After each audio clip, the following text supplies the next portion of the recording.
What should the map size of the next open-air Zelda be? A loaded question which depends on many different factors. Though mainly that these three maps will not be reused. We are starting fresh. But should a new game even try to get close to what essentially was more than 74.9 square kilometers or 46.5 square miles? That being the size of Breath of the Wild's map times 2. Or to put it into even more perspective, more than 2 times Red Dead Redemption 2, close to 2 times the size of GTA 5's vehicle-based map, and 4 Skyrims, the original inspiration for their Surface Zelda map. No, since the 20th Zelda was an experiment of reusing a map and then adding new ones to it, namely a sky like in Skyward Sword and a dark one like in the best 2D Zeldas. That, by the way, was confirmed by the Zelda team in their GDC presentation. Also, how did I get above 150 square kilometers or 93 square miles? Since the surface of Tears of the Kingdom has a long list of new caves. Add to this the Sky Islands and the depths, which, despite being limited with its walls, while we have explorable water sections of the surface above, you can still combine the two to make one full map. And by filling in the empty territories of the depths with the Sky Islands, we have pretty much 2 full maps.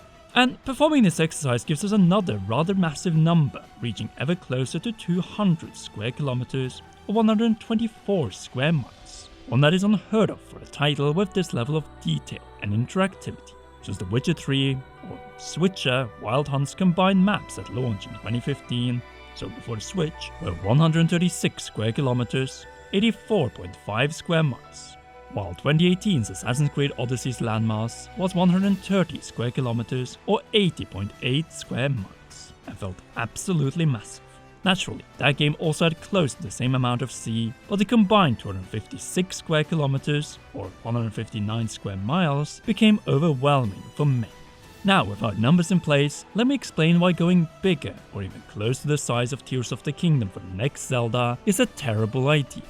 But why though? As balancing the quality of the different territories was already an issue with this game, and it was reusing close to half of its map, not counting changes made to the surface.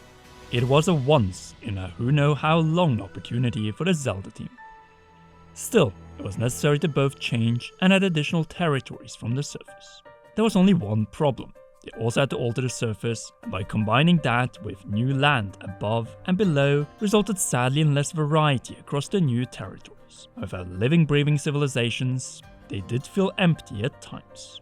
Though it was likely deliberate to incentivize construction of vehicles with Ultra Hand and moving from shrine to shrine or light route to light route. Only problem was to take advantage of these tools, you had to grind in the depths for tens of hours, and along the way many dropped off, or for the most part ignored this dark world. There's a reason why we say quality over quantity, and I hate to say it, but for Tears of the Kingdom there are areas where we see quantity over quality, not only for maps, but also repeating the same type of activity over and over. With that said, there's also a different saying that describes the dilemma at hand, or more precisely, offers a good solution. It all comes down to packing more within a smaller territory, in effect, making it feel bigger, or at the very least denser, and more alive. And this is the thing, the bigger the territory gets, the harder it is to fill out with meaningful content and prevent the feeling of barrenness. Breath of the Wild addressed this issue with the game being set a century after a calamity which destroyed the urban heartland.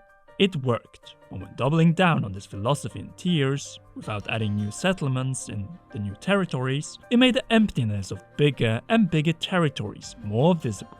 Now, let's use the rest of this video to look at what is the ideal size for the next open-air Zelda to follow after Breath and Tears. That is to say, one with climbing, jumping, and gliding. And truth to be told, it depends on the amount of water within the boundaries of the map, since a seaside adventure like the Wind Waker will require a much larger map to create an organic seafaring game. The key word here being balancing based on the nature of the map.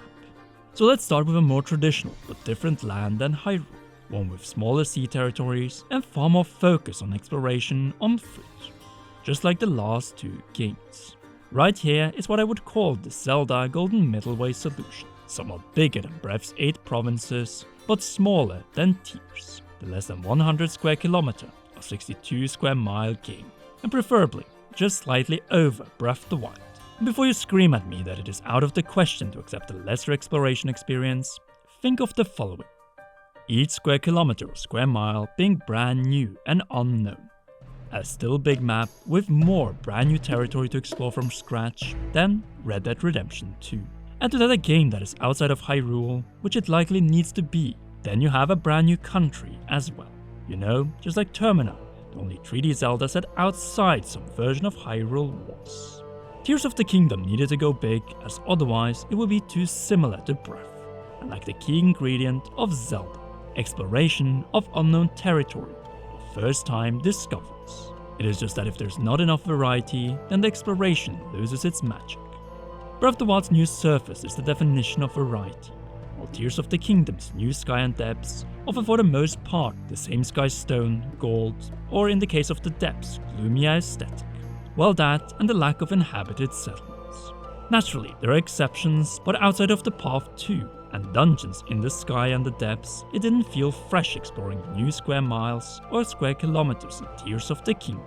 Why? Because it was so similar, or lesser in quality, to the first area you dropped into, Great Sky Island and the Central Depths. As you can see, we return back to the question of quality versus quantity, and through it, the art of balancing territory, a bigger main city at the expense of a bigger map. Since the problem with two big maps is that they're harder to fill in without resorting to repetition. It is better with at most 100 square kilometers than losing track and trying to outdo Just Cause 2 to 4 1000 plus square kilometers or 621 plus square miles. Even Xenoblade Chronicles X 400 square kilometers or close to 250 square miles is not feasible in any Zelda. Hence, we shouldn't ask for larger territories, but rather smaller ones with better and more involving points of interest, activities, content, and most of all, rewards. So less in terms of its boundary, but in return more in terms of settlements that are not overwhelmingly in ruins in the middle of the land this time around. The only way to get that more urban Zelda experience is by scaling down those square kilometers and miles. In this case, consider a map as a canvas. The bigger the canvas, the more people and time required to fill it out with details. Though it also depends on what you fill it out with. If it is land as we have now detailed, then it will feel empty unless you give it different landscapes, waterfalls, and settlements. That is something that I learned from making the map examples for this video. But if you fill out a bigger portion of your canvas with sea and only add some islands in it, then you can have a much bigger map. But how big? Potentially bigger than Tears of the Kingdom, but not by much, as you want the sea to serve as a connection between islands and not end up as a pure sailing experience with lots of emptiness in between. A Wind Waker 2, but in the scope of say Assassin's Creed 4 Black Flag, is tempting, but just islands has already been done before.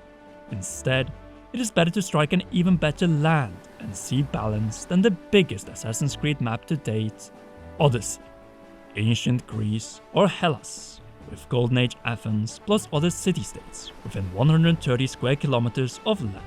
We don't need to be even close to these landmass, but say 60 land, so slightly below Breath, and then 50 sea. That is still 110 square kilometers, somewhere in between Breath's and Tears' total territory. And all of it is brand new, so discovery all around and with far better sea exploration. A Zelda game like no other before it, which combines the best the world has to offer without too much water. There's just so much potential by restricting the boundaries of the next Zelda game, no matter whether you pick either of the options we have detailed, or by focusing more on what is within, rather than giving the player more land to charter by each passing title. Quality over quantity, an emphasis on delivering a game that doesn't resort to repetition, but rather variety across its land. And Zelda has also a different advantage. It is unique in a sense that it covers nearly all kinds of cultures and landscapes, both fantasy and from our own world.